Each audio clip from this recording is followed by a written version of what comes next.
ओम शांति। 27 मार्च 2025 बाबा के महावाक्य। मीठे बच्चे, खिवैया आया है तुम्हारी नैया पार लगाने। तुम बाप से सच्चे होकर रहो तो नैया हिलेगी डुलेगी लेकिन डूब नहीं सकती। प्रश्न: बाप की याद बच्चों को यथार्थ न रहने का मुख्य कारण क्या है? उत्तर: साकार में आते आते भूल गए हैं कि हम आत्मा निराकार है और हमारा बाप भी निराकार है। साकार होने के कारण साकार की याद सहज आ जाती है। देही अभिमानी बन अपने को बिंदी समझ बाप को याद करना, इसी में ही मेहनत है। ओम शांति। शिव भगवान वाच्य। इनका नाम तो शिव नहीं है ना, इनका नाम है ब्रह्मा और इन द्वारा बात करते हैं शिव भगवान वाच्य। यह तो बहुत बार समझाया है। कोई मनुष्य को या देवता को अथवा सूक्ष्म वतनवासी ब्रह्मा विष्णु शंकर को भगवान नहीं कहा जाता। जिनका कोई आकार व साकार चित्र है उनको भगवान नहीं कह सकते। भगवान कहा ही जाता है बेहद के बाप को। भगवान कौन है यह कोई को भी पता नहीं। नेति नेति कहते हैं, अर्थात हम नहीं जानते। तुम्हारे में भी बहुत थोड़े हैं जो यथार्थ रीति जानते हैं।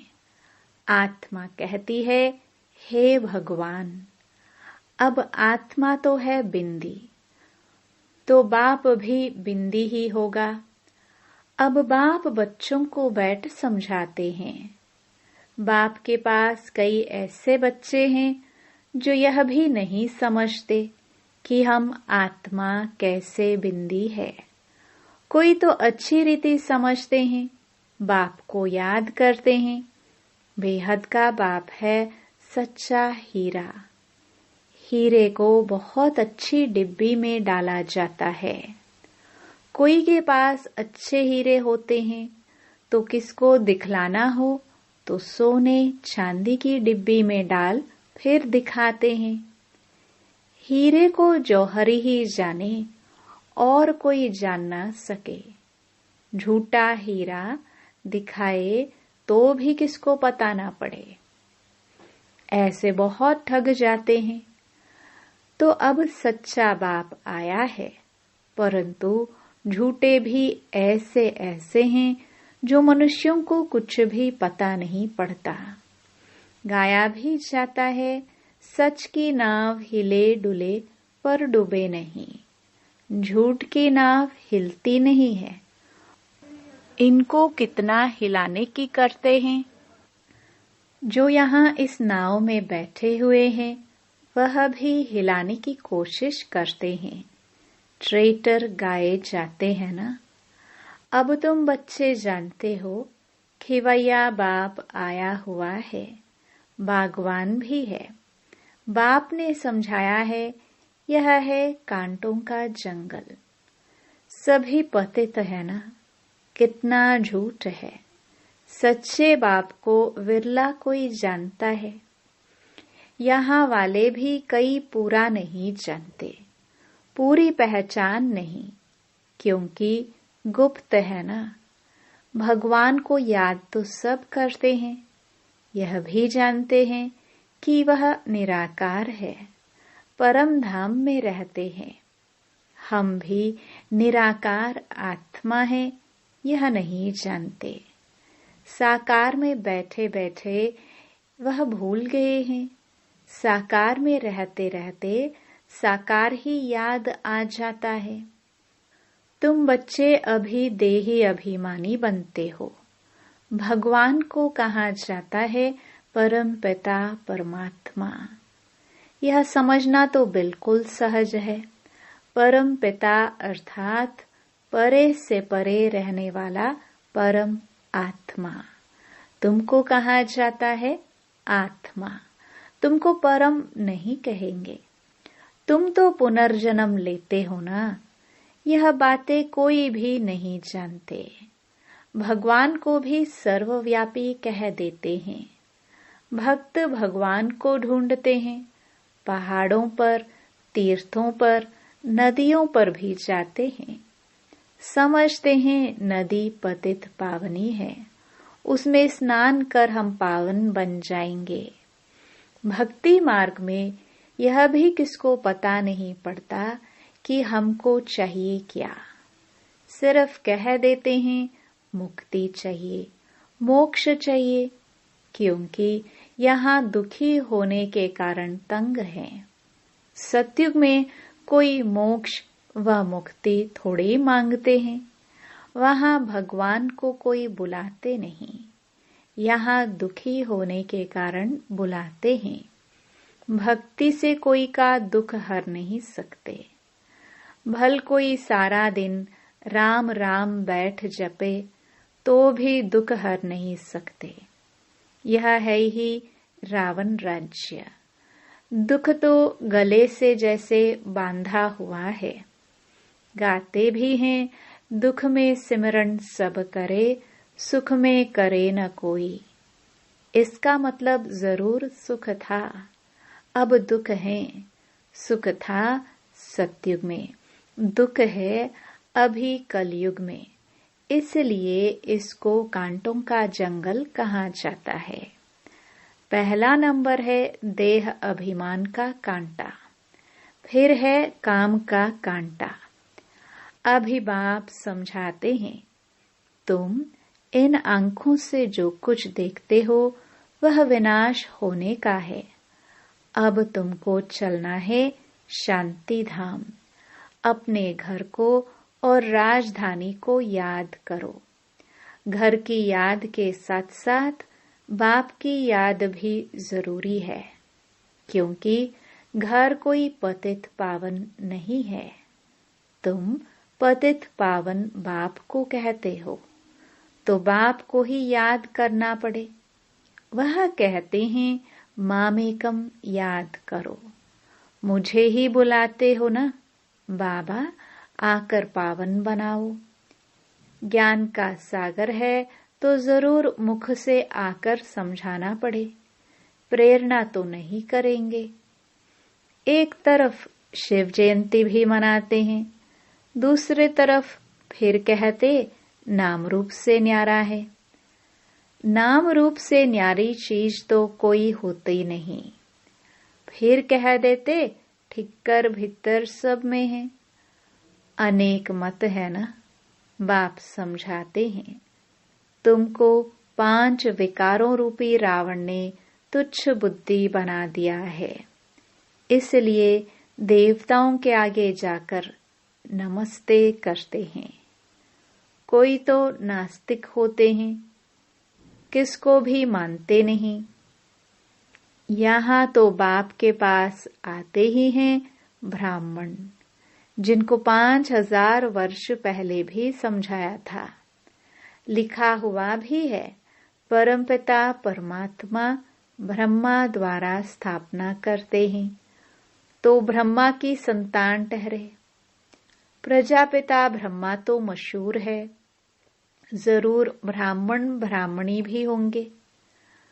अभी तुम शूद्र धर्म से निकल ब्राह्मण धर्म में आए हो। वास्तव में हिंदू कहलाने वाले अपने असली धर्म को जानते नहीं है। इसलिए कभी किसको मानेंगे, कभी किसको मानेंगे। बहुतों के पास जाते रहेंगे। क्रिश्चियन लोग कभी किसके पास जाएंगे नहीं। अभी तुम सिद्ध कर बतलाते हो। भगवान बाप कहते हैं मुझे याद करो।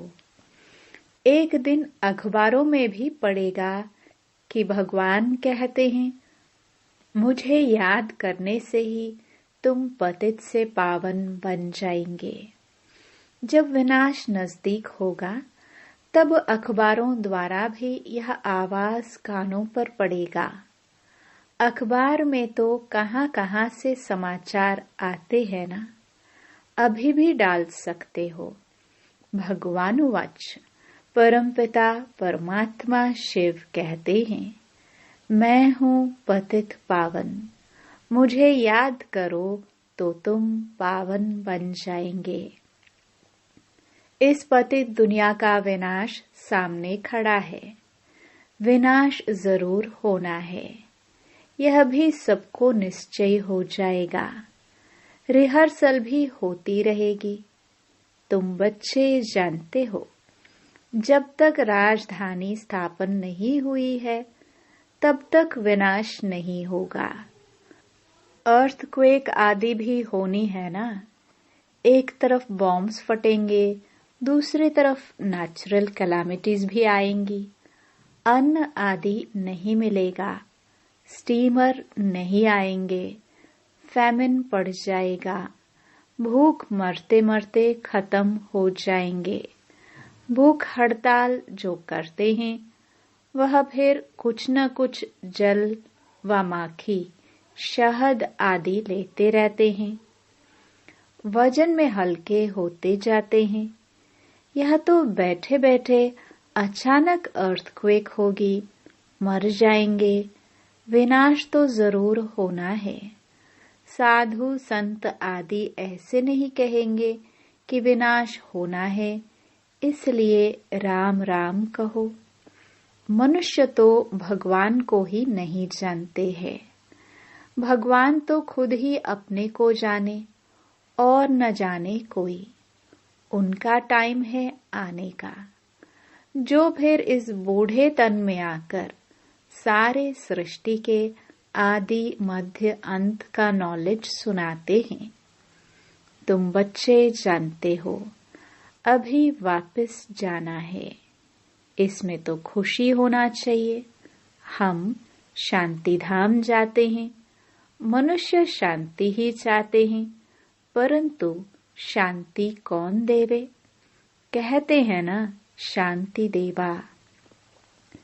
अब देवों का देव तो एक ही ऊंच ते ऊंच बाप है। वह कहते हैं, मैं तुम सबको पावन बनाकर ले जाऊंगा, एक को भी नहीं छोड़ूंगा। ड्रामानुसार सबको जाना ही है। गाया हुआ है, मच्छरों सदृश सब आत्माएं जाती हैं।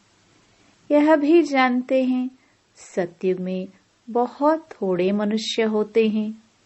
अभी कलयुग अंत में कितने ढेर मनुष्य है, फिर थोड़े कैसे होंगे? अभी है संगम। तुम सतयुग में जाने के लिए पुरुषार्थ करते हो। जानते हो यह विनाश होगा। मच्छरों सदृश आत्माएं जाएंगी, सारा झुंड चला जाएगा। सतयुग में बहुत थोड़े रहेंगे। बाप कहते हैं, कोई भी देहधारी को याद नहीं करो। देखते हुए हम नहीं देखते हैं। हम आत्मा है। हम अपने घर जाएंगे। खुशी से पुराना शरीर छोड़ देना है। अपने शांति धाम को याद करते रहेंगे तो अंतमति सोगति हो जाएगी। एक बाप को याद करना है, इसमें ही मेहनत है। मेहनत बिगर ऊंच पद थोड़ी मिलेगा। बाप आते ही हैं तुमको नर से नारायण बनाने के लिए। अब इस पुरानी दुनिया में कोई चैन नहीं है। चैन है ही शांति धाम और सुख धाम में। यहाँ तो घर घर में अशांति है, मार पीट है। बाप कहते हैं, अब इस छीची दुनिया को भूलो। मीठे मीठे बच्चों, मैं तुम्हारे लिए स्वर्ग की स्थापना करने आया हूँ। इस नरक में तुम पतित बन पड़े हो, अब स्वर्ग में चलना है। अब बाप को और स्वर्ग को याद करो तो अंतमति सोगति हो जाएगी। शादी आदि में भल जाओ, परंतु याद बाप को करो। नॉलेज सारी बुद्धि में रहनी चाहिए। भल घर में रहो, बच्चों आदि की संभाल करो, परंतु बुद्धि में याद रखो, बाबा की फरमान है, मुझे याद करो।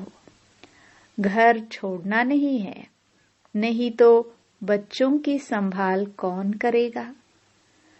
भक्त लोग घर में रहते हैं, गृहस्थ व्यवहार में रहते हैं, फिर भी भक्त कहा जाता है, क्योंकि भक्ति करते हैं, घर बार संभालते हैं। विकार में जाते हैं तो भी गुरु लोग उनको कहते हैं, श्री कृष्ण को याद करो, तो उन जैसा बच्चा होगा। इन बातों में अब तुम बच्चों को नहीं जाना है, क्योंकि तुमको अब सत्युग में जाने की बातें सुनाई जाती है। जिसकी स्थापना हो रही है, वैकुंठ की स्थापना कोई श्री कृष्ण नहीं करते हैं। श्री कृष्ण तो मालिक बना है, बाप से वर्षा लिया है।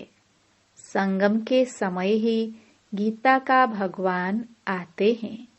गीता सुनाई बाप ने और बच्चे ने सुनी। भक्ति मार्ग में फिर बाप के बदले बच्चे का नाम डाल दिया है। बाप को भूल गए हैं तो गीता भी खंडन हो गई। वह खंडन की हुई गीता पढ़ने से क्या होगा। बाप तो राजयोग सिखला कर गए। इनसे श्री कृष्ण सत्युग का मालिक बना। भक्ति मार्ग में सत्यनारायण की कथा सुनने से कोई स्वर्ग का मालिक बनेगा क्या। न कोई इस ख्यालात से सुनते हैं, उससे फायदा कुछ नहीं मिलता। साधु संत आदि अपने अपने मंत्र देते हैं, फोटो देते हैं, यहाँ वह कोई बात नहीं। दूसरे सत्संगों में जाएंगे तो कहेंगे फलाने स्वामी की कथा है। किसकी कथा? वेदांत की कथा, गीता की कथा, भागवत की कथा। अभी तुम बच्चे जानते हो, हमको पढ़ाने वाला कोई देहधारी नहीं है, न कोई शास्त्र आदि कुछ पढ़ा हुआ है। शिव बाबा कोई शास्त्र पढ़ा है क्या? पढ़ते हैं मनुष्य। शिव बाबा कहते हैं, मैं गीता आदि कुछ पढ़ा हुआ नहीं हूँ। यह रथ जिसमें बैठा हूँ, यह पढ़ा हुआ है, मैं नहीं पढ़ा हुआ हूँ। मेरे में तो सारे सृष्टि चक्र के आदि मध्य अंत का ज्ञान है। यह रोज गीता पढ़ता था, तोते मुआफिक कंठ कर लेते थे। जब बाप ने प्रवेश किया तो झट गीता छोड़ दी, क्योंकि बुद्धि में आ गया यह तो शिव बाबा सुनाते हैं। बाप कहते हैं, मैं तुमको स्वर्ग की बादशाही देता हूँ, तो अब पुरानी दुनिया से ममत्व मिटा दो। सिर्फ मामेकम याद करो। यह मेहनत करनी है। सच्चे आशिक को घड़ी घड़ी माशिक की याद ही आती रहती है। तो अब बाप की याद भी ऐसी पक्की रहनी चाहिए। पारलौकिक बाप कहते हैं, बच्चे मुझे याद करो और स्वर्ग के वर्षे को याद करो। इसमें और कुछ भी आवाज करने, झांझ आदि बजाने की कोई दरकार नहीं। गाते भी कोई अच्छे अच्छे आते हैं तो बजाए जाते हैं, जिनका अर्थ भी तुमको समझाते हैं। गीत बनाने वाले खुद कुछ भी नहीं जानते। मेरा भक्तिन थी, तुम तो अभी ज्ञानी हो। बच्चों से जब कोई काम ठीक नहीं होता है तो बाबा कहते तुम तो जैसे भक्त हो, तो वह समझते हैं कि बाबा ने हमको ऐसे क्यों कहा। बाप समझाते हैं, बच्चे अब बाप को याद करो, पैगंबर बनो, मैसेंजर बनो। सबको यही पैगाम दो कि बाप और वर्षे को याद करो तो जन्म जन्मांतर के पाप भस्म हो जाएंगे। अब वापस घर जाने का समय है। भगवान एक ही निराकार है, उनको अपनी देह है नहीं। बाप ही अपना परिचय बैठ देते हैं, मन मनाभव का मंत्र देते हैं। साधु सन्यासी आदि ऐसा कभी नहीं कहेंगे कि अब विनाश होना है। बाप को याद करो। बाप ही ब्राह्मण बच्चों को याद दिलाते हैं, याद से हेल्थ, पढ़ाई से वेल्थ मिलेगी। तुम काल पर जीत पाते हो, वहां कभी अकाले मृत्यु नहीं होता। देवताओं ने काल पर विजय पाई हुई है। अच्छा, मीठे मीठे सिखिलदे बच्चों प्रति माता पिता बाप दादा का याद प्यार और गुड मॉर्निंग। रूहानी बाप की रूहानी बच्चों को नमस्ते। धारणा के लिए मुख्य सार। पहला, ऐसा कोई कर्म नहीं करना है जो बाप द्वारा भक्त का टाइटल मिले। पैगंबर बन सबको बाप और वर्षे को याद करने का पैगाम देना है। दूसरा, इस पुरानी दुनिया में कोई चैन नहीं है। यह छीछी दुनिया है, इसे भूलते जाना है। घर की याद के साथ साथ पावन बनने के लिए बाप को भी जरूर याद करना है। वरदान। प्रवृत्ति में रहते पर वृत्ति में रहने वाले निरंतर योगी भव। निरंतर योगी बनने का सहज साधन है प्रवृत्ति में रहते पर वृत्ति में रहना। पर वृत्ति अर्थात आत्मिक रूप। जो आत्मिक रूप में स्थित रहता है वह सदा न्यारा और बाप का प्यारा बन जाता है। कुछ भी करेगा लेकिन यह महसूस होगा जैसे काम नहीं किया है लेकिन खेल किया है। तो प्रवृत्ति में रहते आत्मिक रूप में रहने से सब खेल की तरह सहज अनुभव होगा।